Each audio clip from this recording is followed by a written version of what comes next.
Motion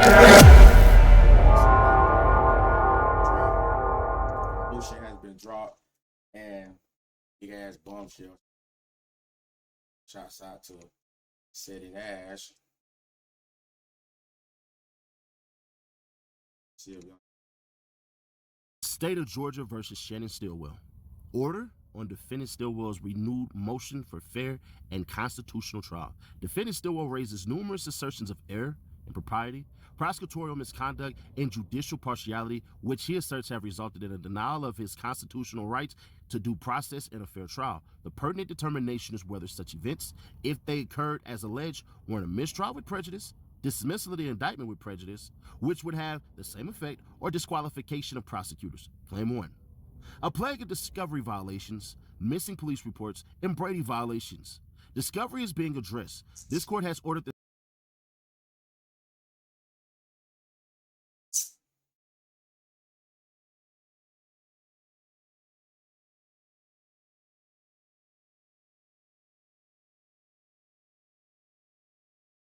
state to timely produce all discovery and undertake a concerted effort to secure and provide all police reports, including asking current APD personnel with specificity to search for and produce reports on the case. As recently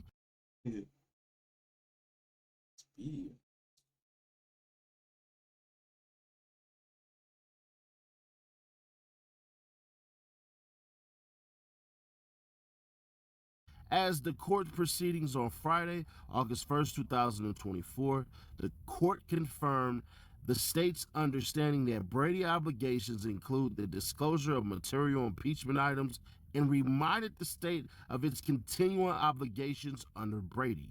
The state represented to the court that it has fulfilled all its Brady obligations. The court will address remedial Brady action later in this order. Claim 2. Prosecutorial failure to follow court's orders, making of specious allegations against defense counsel and counsel for a witness, and lack of candor to the court. Man, why the hell they always hiding something? Oh, case, like what the fuck? See, this somebody always telling other, they always hiding something.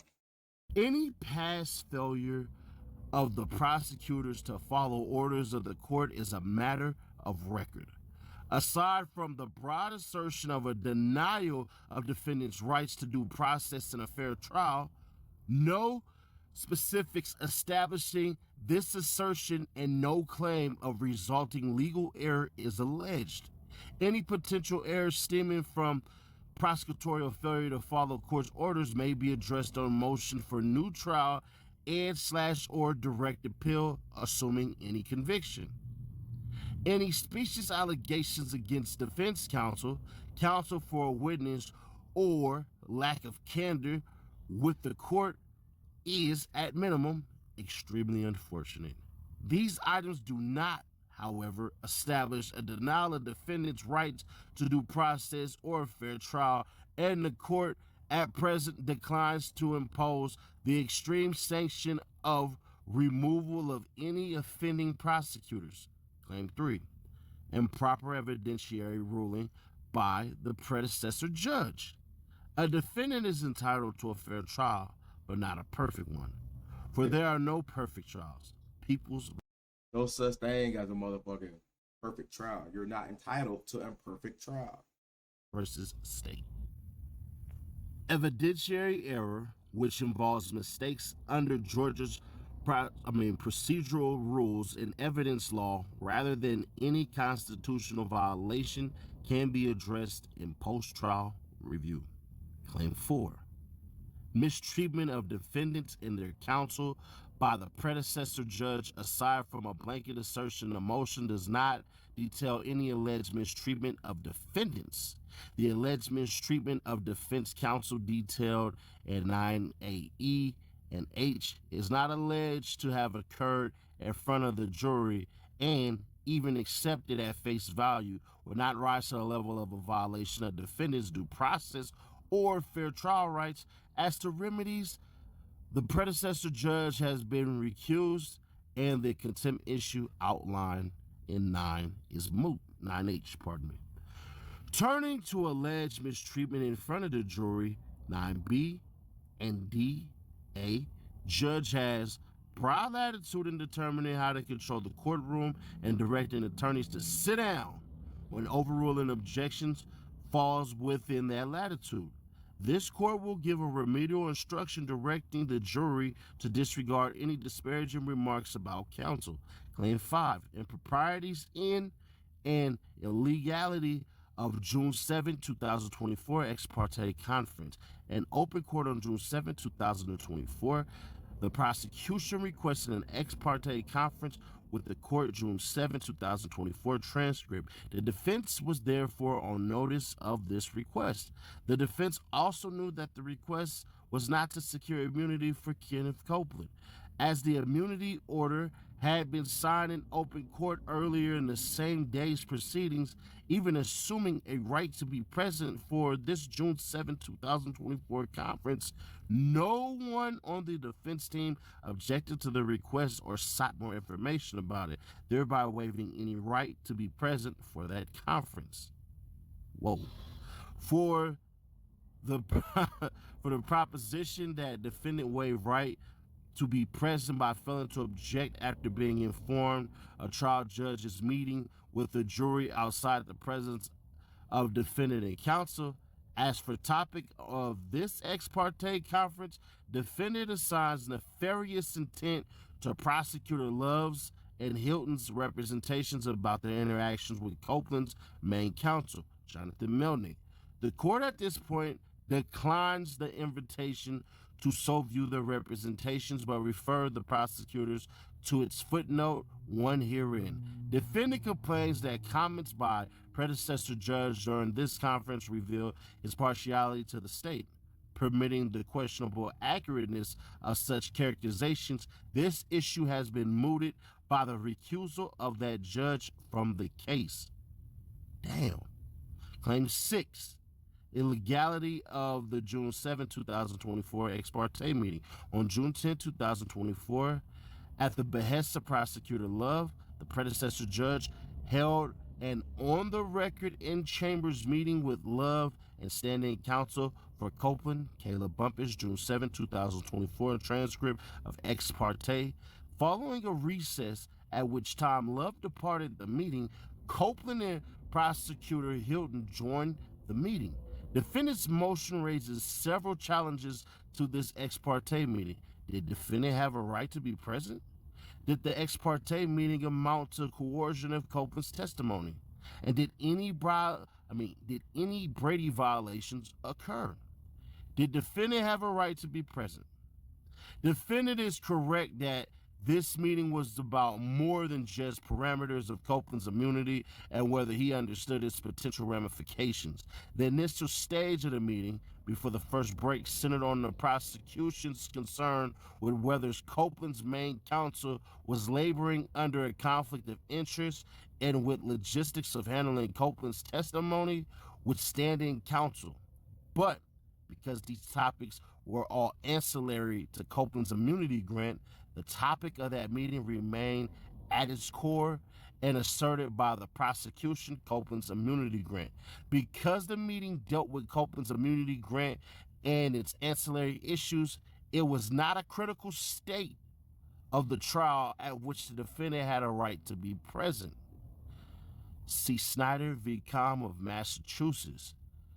Criminal defendant has a right to be present when his presence has a retaliation reasonably substantial to the fullness of his opportunity to defend himself against the charge, but not when his presence would be useless or its benefit but a shadow.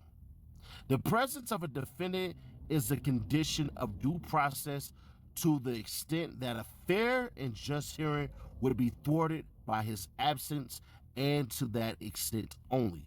Defendant is correct that there are differences between the meeting in this case and meeting in King v. State, cited by state.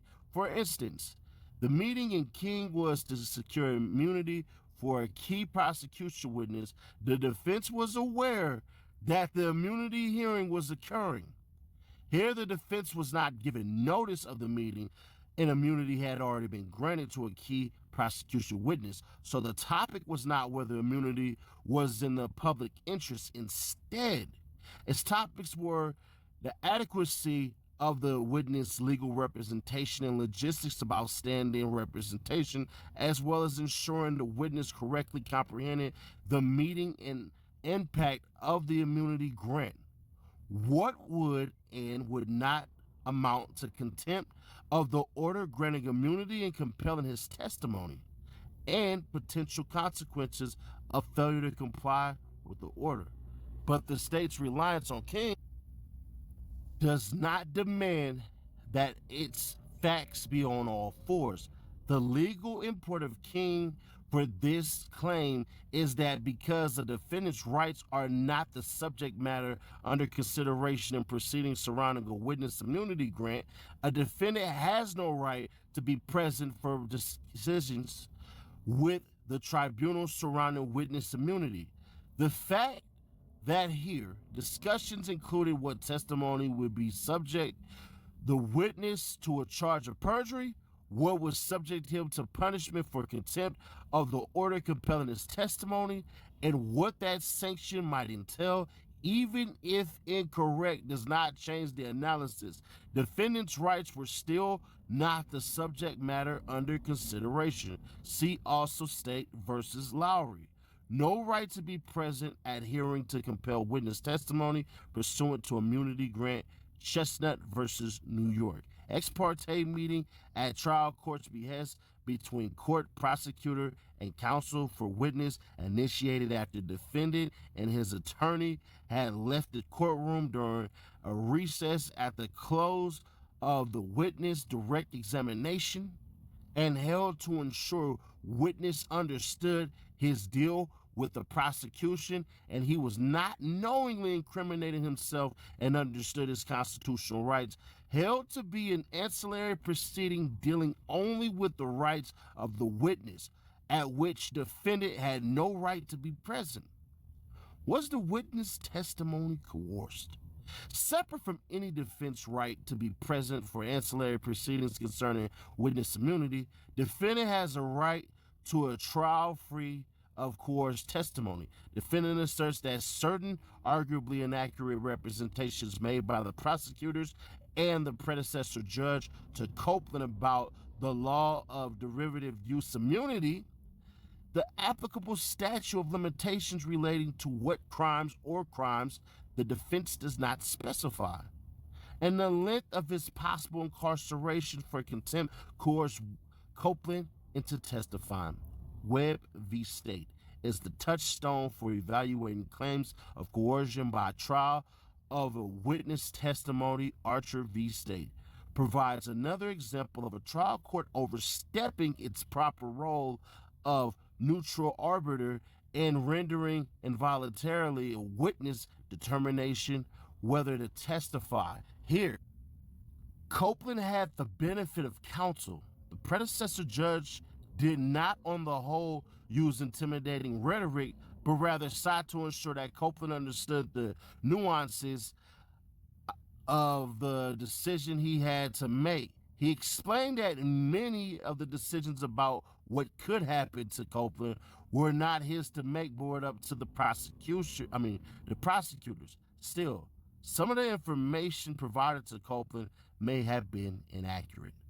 While it is likely that Copeland was not introduced by any inadvertent or other inaccuracy to testify, the cleaner approach is simply to permit this issue acknowledging past inaccuracies, and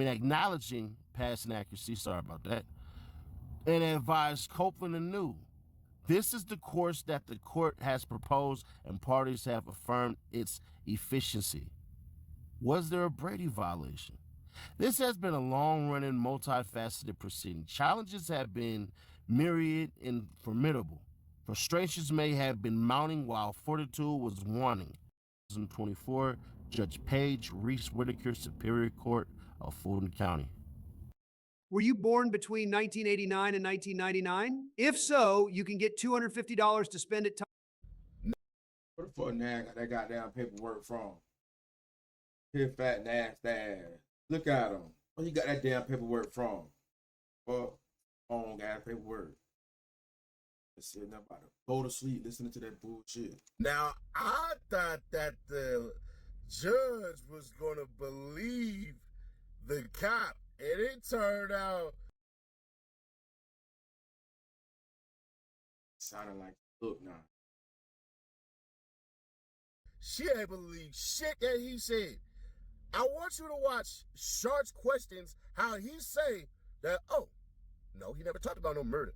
And then the judge sits up there and goes, question him, and then turns out he did say something about a murder. Check this shit out. Long, good afternoon. Good afternoon. I want to talk to you specifically about the off-the-record portion of the meeting on June 10th, 2024, okay? Okay. All right, and if I haven't mixed up what's off the record versus on the record, just correct me. I'm trying to understand myself, okay? Yes, sir.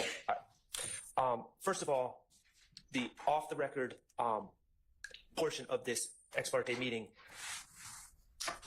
you said that Ms. Weaver, the court reporter, did come in to the judge's chambers, the judge's back room in chambers during that discussion, correct? Everybody was coming in initially. Okay, and that was before what we're deeming the off-the-record conversation, correct? And Ms. Hilton specifically requested Ms. Weaver not to take those communications down, correct? I wouldn't say she directed Ms. Weaver, but she did say she wanted to talk to Ms. Bumpus before we went back on the record. She made the request, Ms. Yes. Hilton. Okay, and that was to remain off the record was requested by Ms. Hilton and Ms. Hilton alone. Yes. Can I get a little clarification there? So this is after the restroom break, right? Or whatever kind of break it was? Yeah. Yes, Judge. Okay, and when Ms. Hilton said, I want to speak off the record to Ms. Bumpus for a minute, was Judge Glanville already in that room by then or not? He had stepped in and then stepping back out. Okay, and so, all right, Yeah. thank you. And Come on, man. Y'all know damn well this judge was on some shady shit, man. I don't know why they won't just go ahead. It's a mistrial. It's been a mistrial. Like, the case all fucked up. Like, come on, bro. Let the man out. At least get a. If y'all gonna keep trying to take the man to trial, at least get a man a bond. Let the man out. God damn. you indicated that during this off the record portion, Ms. Hilton stated to Mr. Copeland that she would not pursue perjury charges unless it was a blatant lie. That was said during the off the record portion, correct? No, that's not what I testified to. Okay, when was that stated? I don't ever recall her saying that she wouldn't see charges unless it was a blatant lie. Okay. I think she was trying to explain the difference between an inconsistent statement and then a outright lie, if I can use that terminology. Well, what did she say? What do you mean what she said? Well, you said that when I said she would not pursue perjury unless it was a blatant lie, you said that was not what she said. So what did she say regarding that? And off the record? Yes. Her statement. My boy said, what did she say? Hold up now, goddamn. Hold up. Let's get deeper, goddamn it. Her comment to Mr. Copeland was that if you did get on the stand and you took claim or took credit, this is me paraphrasing, for something that you did, then knowing that you didn't, knowing we know you didn't do it, then she would seek perjury charges for that. Okay. And you indicated, my understanding of your testimony is you indicated that at some point, Ms. Hilton specifically referred to getting on the stand and claiming responsibility for the Donovan Thomas situation. Is that correct? Yeah, if he took credit for something he didn't do, yes. But specifically, it was stated the Donovan Thomas situation, correct? Yes. Okay, and that was out of Ms. Hilton's mouth? Yes. Okay, so Ms. Hilton specifically, during the off-the-record portion, referenced Mr. Copeland taking credit or taking responsibility for the killing of Donovan Thomas. Yeah, it didn't come exactly like that, but yes, it just yes. And Ms. Hilton specifically said that if Mr. Copeland did that, she would seek perjury charges against Mr. Copeland, correct? If he got up and he took credit for something he knew he didn't do, yes. Well, you keep going back to you didn't do, but in the fact is in that off-the-record portion of the conversation. That's what I'm talking about. He drifting off the other way, boss. Bring his ass back your way. He getting lost. He getting drunk up there. It wasn't just generally something we know you didn't do. She specifically said It was both. killing. Okay, so it was specifically something we know you didn't do, and then she also said specifically Right. for claim responsibility killing of Donovan Thomas.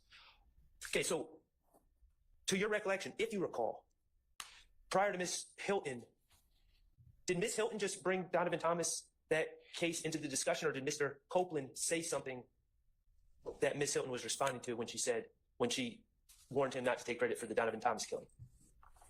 Ask the question one more What time. did Mr. Copeland say before then that prompted Ms. Hilton to start talking about Donovan Thomas's murder? Mr. Copeland didn't say anything. I can only, I believe Ms. Hilton was attempting to just explain because he had received use immunity, not to go in and try to claim something that he did do because he received use immunity. So your testimony is Mr. Copeland didn't bring up Donovan Thomas, but Ms. Hilton brought up the Donovan Thomas murder. Right. Did Ms. Bumpus bring up the Donovan Thomas murder prior to that? Not that I recall, no.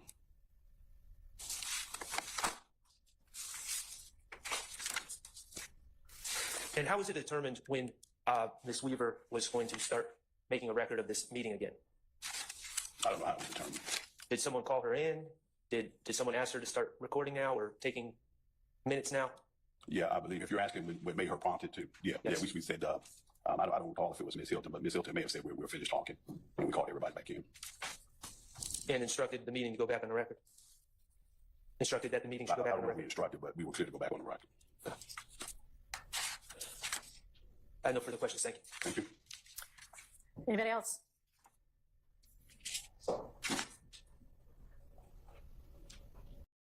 Oh, Simba. He grits. Get him out of here. How are you, sir? How you doing, Mr. Steele? I'm okay. How you doing? I'm doing fine. Blessed and out of favor. Can I ask you a couple of questions? Yes. What was your understanding, if you had one, of why you were having this ex parte meeting? Sustained.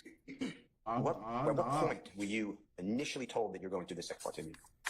I want to know which part he was there for. The beginning part, he said he came with Miss Hilton. I want to clarify. Ask your question again. At what point did you become aware that you're going to this ex parte meeting? I'll allow that. I believe that morning. And when you say that morning, was it before the meeting began? Do you know when the meeting began? It was before. Okay. It was before the meeting. And who alerted you that? Ms. Hilton, I believe. Yeah. Of course, we had to escort him over to the judge chambers. And did you escort, when you say them, who did you escort? Say one more time. Ms. Hilton. And was Adrian Love already there in the meeting, or did she come with you or go after you? She was already there. All right. Now, how often, besides this day, have you had these type of meetings with Judge Lambo? With me, just this one. How about with other people that you know about? With Judge Lambert, no. Never happened with Judge Lambert. Well, in this case. Just this one. All right. Thank you. Thank you.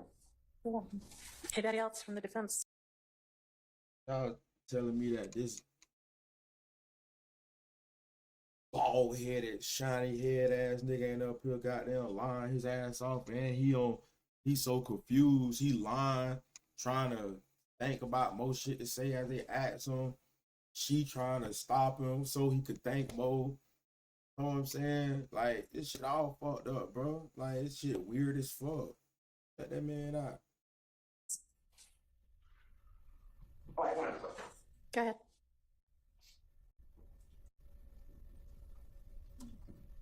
Did anybody tell you that that was not to be told to other people who are not invited to that meeting? What's the relevance of that?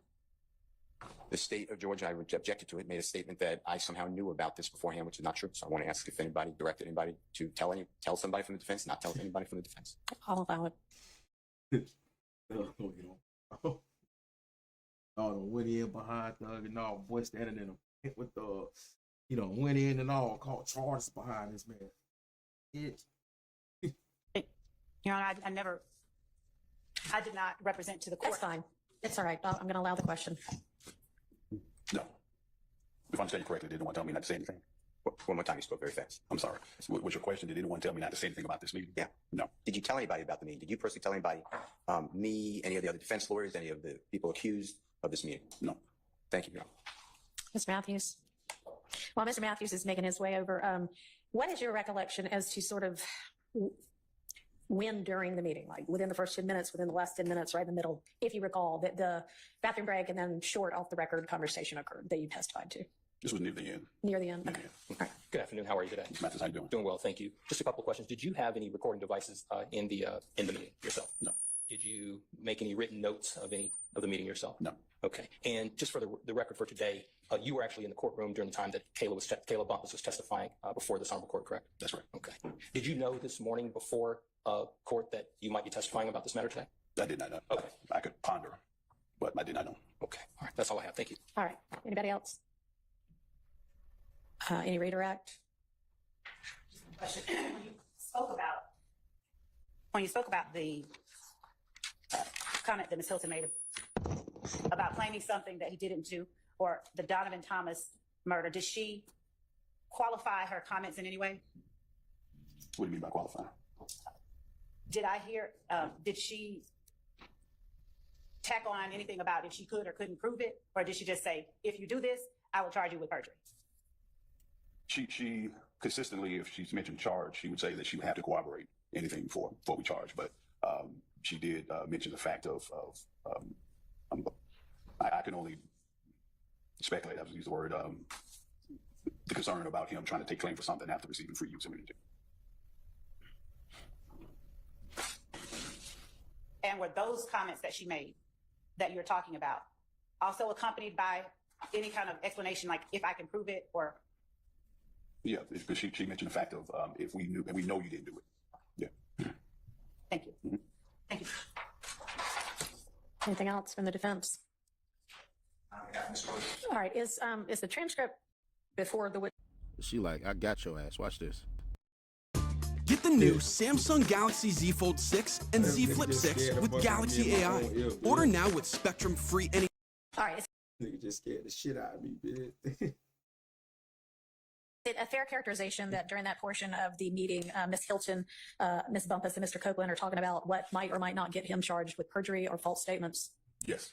And does Mr. Copeland raise the issue of murder and whether it has a statute of limitations? Yes. Okay. Your testimony is Mr. Subscribe, gang. Go subscribe, gang. Copeland didn't bring up Donovan Thomas, but Ms. Hilton brought up the Donovan Thomas murder. Did Ms. Bumpus bring up the Donovan Thomas murder prior to that? Not that I recall, no. Okay. And does Ms. Hilton at some point after that talk about if she knows that he's lying about something and there's no other evidence, what that might or might not result in? His ass over there getting hit with body blows. He jammed up. He jammed the fuck up. He in a jam. Man, ain't ready for all these goddamn all terminology or none of that shit. Y'all hitting his ass with all type of shit, confusing his ass, got his ass on that bit. It's goodbye. Talk school.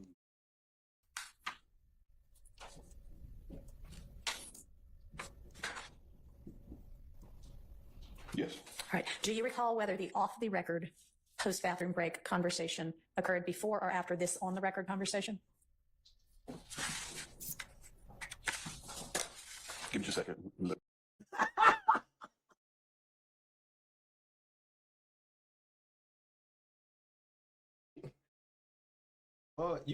You know what the fuck you did? The fuck you gotta go look and remember what the fuck you did.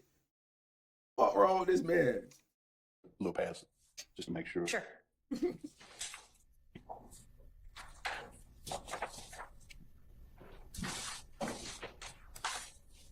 Gang, hold up, gang. Fuck that.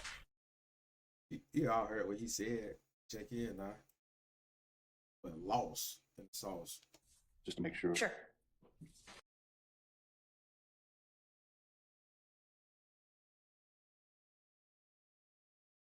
Raise the issue of murder and whether it has a statute of limitations? Yes. Okay. Your testimony is Mr. Copeland didn't bring up Donovan Thomas, but Ms. Hilton brought up the Donovan Thomas murder. Right. And head, gang. Did Ms. Bumpus bring up the Donovan Thomas murder prior to that? Not that I recall, no. Okay. And does Ms. Hilton? What he do every time he look what he do. He keep moving.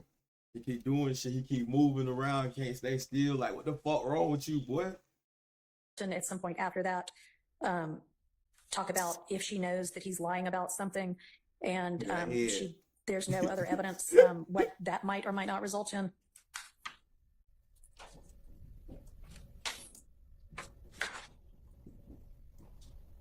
Yes. All right. Do you recall whether the off-the-record post-bathroom break conversation occurred before or after this on-the-record conversation? Please, let me go back. Let me look. Give me just a second. A little past, just to make sure. Sure. And then they gotta go back and look on what he done before. Bitch, you don't remember what the fuck you did? You thinking while you looking through them papers, bitch. You thinking like, damn, did they just fucking cross me up or what, gang? Yes, gang. They got you. You looking like a damn ass on TV right now.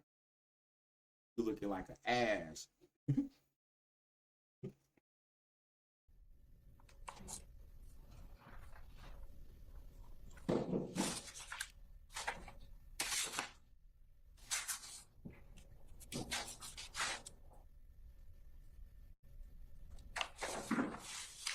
It happened after.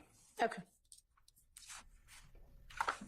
That's a lot. If you take a look at the entire rest of the transcript. One thing I do know, gang, I don't give a damn what nobody say. And not. Ain't that bitch on this earth that just got to remember lies. Just to remember lies. Shit, you can't remember no lie. You got to go back and look at that because it was a lie. God. Just for real, and you know what's going on, nigga. I ain't got to go look at nothing. I know what the fuck happened. Do you think you might be able to figure out about when that break and off the record conversation happened? I will take a look. And I mean, he go, gang. That paper, his nose in that paper. It's all lies, bro. The fuck you can't remember no lie. Give a fuck. You can lie today. I bet you don't remember what the fuck you said, goddamn, 2 weeks from now, goddamn. At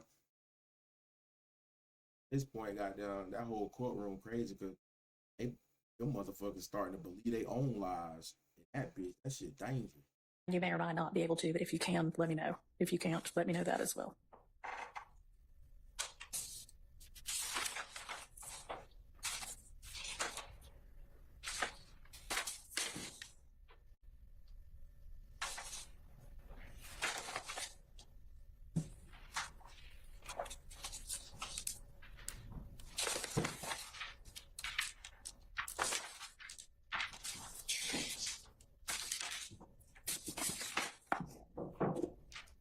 Your Honor, I believe.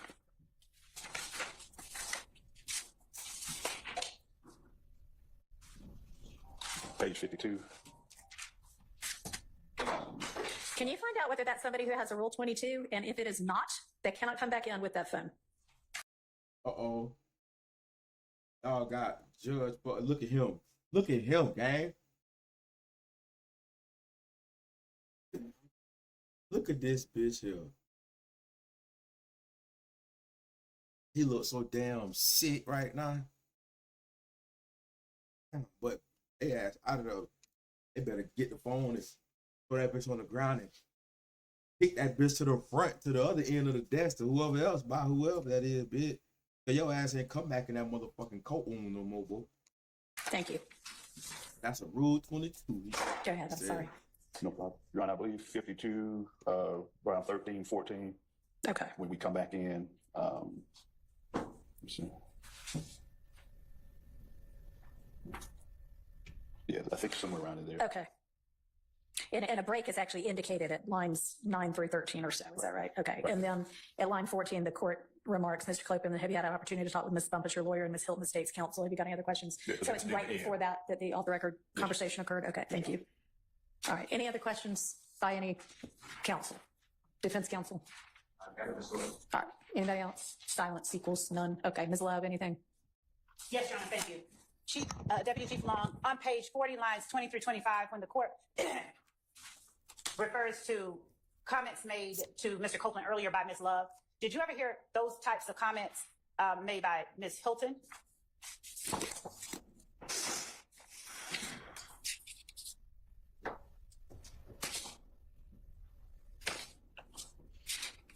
Yeah, Ms. Hilton, yeah. Was there any time you are aware of that Chief Deputy Love, myself, would have been in a position to make those comments to Mr. Copeland that morning? No, not with Copeland in the room. You weren't around at all. Okay.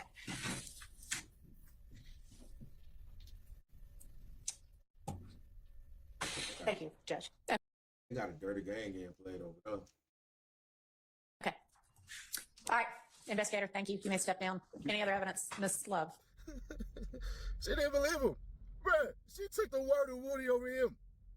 Woody said, I always lied, but in this moment, I happen to be telling the truth, and the judge sat up there and ate that shit up. I think that judge knew that he was full of shit. and it was shown. And Gang. That shit all fucked up, gang. Shit all fucked up. Y'all ain't like, comment, or subscribe.